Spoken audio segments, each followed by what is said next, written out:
کیا اوقات اور حیثیت ہے ان سارے رشتوں ناتوں کی؟ اللہ کی قسم ایک رائی کے برابر کوئی اوقات نہیں ہے۔ آپ کے جگر کے ٹکڑے اگر نظریاتی طور پہ آپ سے ہم آہنگ نہیں ہیں تو صفے دشمناں میں کھڑے ہیں۔ اور یہ ایک دو کی بات نہیں، تاریخ اسلام بھری پڑی ہے۔ بابا آپ محمد الرسول اللہ کا دین بچانے کے لیے بدر میں اترے تھے، آپ کئی بار میری تلوار کی زد میں آئے لیکن باپ سمجھ کے چھوڑ دیا۔ فرمایا سن، تو نے باپ سمجھ کے چھوڑ دیا، اگر ایک بار تو میری تلوار کی زد پہ آتا، بیٹا سمجھ کے چھوڑ نہ دیتا، محمد کے دین کا دشمن سمجھ کے تیری گردن اڑا کے رکھ دیتا۔ یہ نظریہ قومیں تشکیل دیتا ہے۔ یہ لا الہ الا اللہ یہ 4-5 کلمات کا مجموعہ نہیں ہے، یہ کلمہ طیبہ، کلمہ توحید، جسے پڑھنے کے بعد آپ دائرہ اسلام میں داخل ہوئے اور جس کے بارے میں سرور کونین نے فرمایا من کان آخر کلمتہ لا الہ الا اللہ دخل الجنہ، جو اس کلمے پہ زندہ رہا اور جب دنیا سے دم رخصت اس کی زبان پہ یہ کلمہ جاری ہو گیا تو اللہ اسے اپنی نعمتوں والی جنت میں داخل کرے گا۔ اللہم اجعلنا منہم۔ یہ معمولی کلمہ نہیں ہے، یہ فلسفہ ہے، فلسفہ کائنات کی سب سے بڑی سچائی ہے۔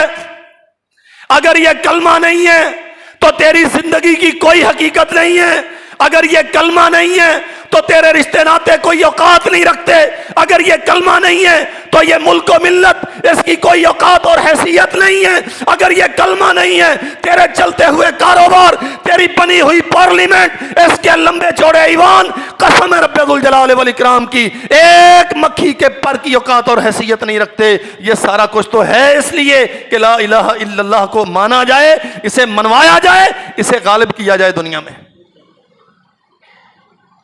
کوئی اور مقصد نہیں ہے تیری میری زندگی کا۔ الم ترى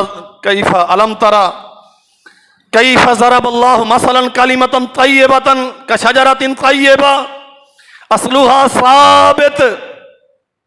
تم کیا سمجھتے ہو لا الہ الا اللہ کہہ دینا یہ محض کوئی رسم ہے؟ مسلمان کہلانا یہ ایسے ہی ہے جیسے آپ کسی خاص قبیلے کی طرف اپنی نسبتیں کر لیں؟ نہیں میرے بھائی، تیری زندگی کی ترتیب بدلتا ہے یہ لا الہ الا اللہ، تیری نسبتیں توڑ کے اثر نو جوڑتا ہے لا الہ الا اللہ۔ تو 360 کے ساتھ منسلک تھا، اس لا الہ الا اللہ نے تجھے ایک کے ساتھ ڈائریکٹ کر دیا۔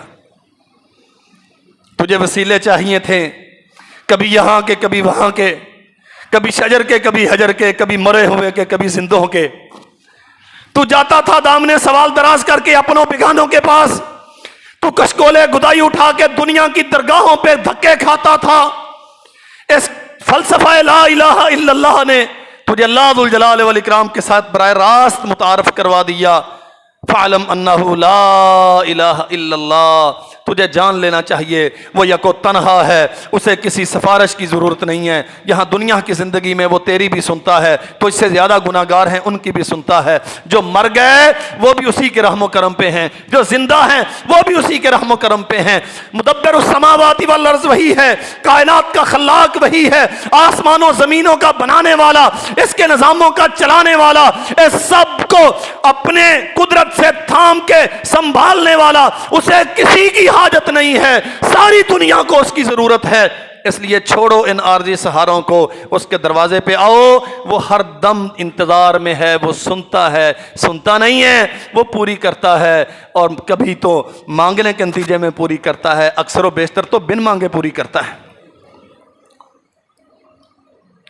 یہ تیرے رشتے درست کرتا ہے، تیرے رستے بھی درست کرتا ہے، تیری ترجیحات کا اثر نو تعین کرتا ہے یہ کلمہ۔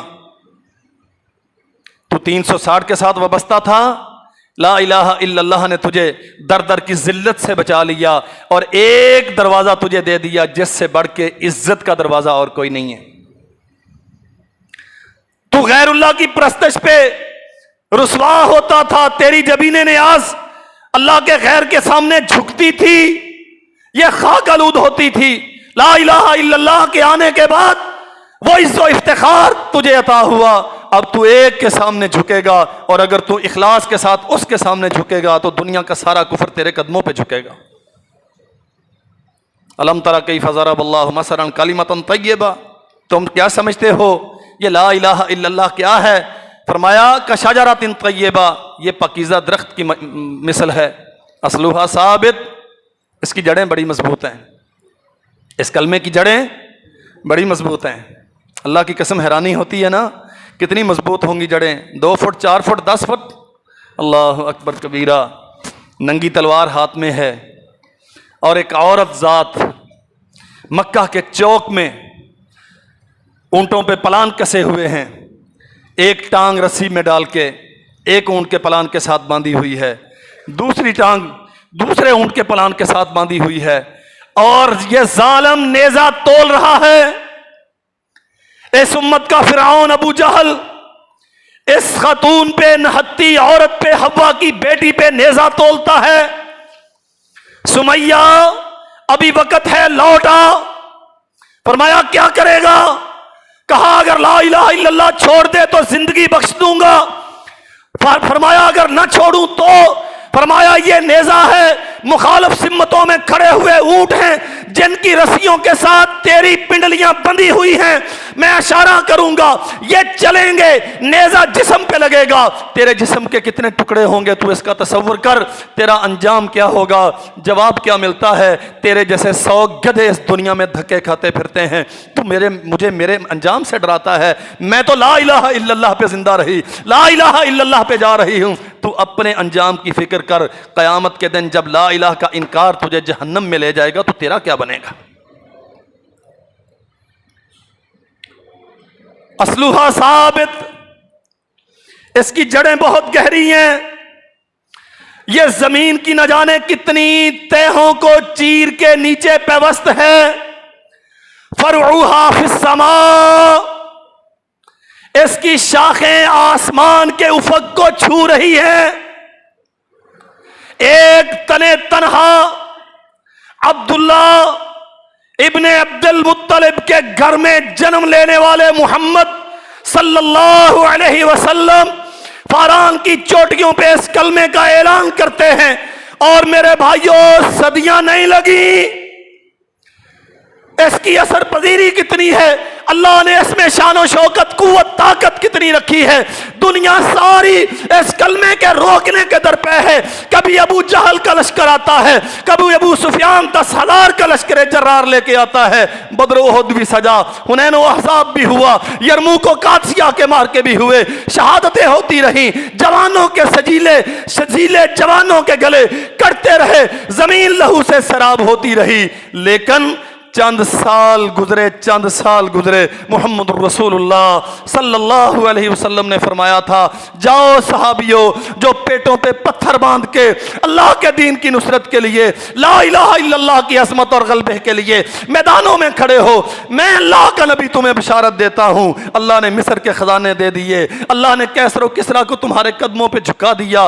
تصور نہیں تھا یہ نہتے جنہیں کھانے کے لیے کچھ نہیں ملتا، پیٹوں پہ پتھر باندھ کے گزارا کرنے والے، کھجور کی گٹھلیاں چوس کے شب و روز خندق کے میدانوں میں داد شجاعت دینے والے، یہ اتنے کامیاب ہوں گے کہ کیسر و کسریٰ کے خزانے ان کے قدموں میں آئیں گے.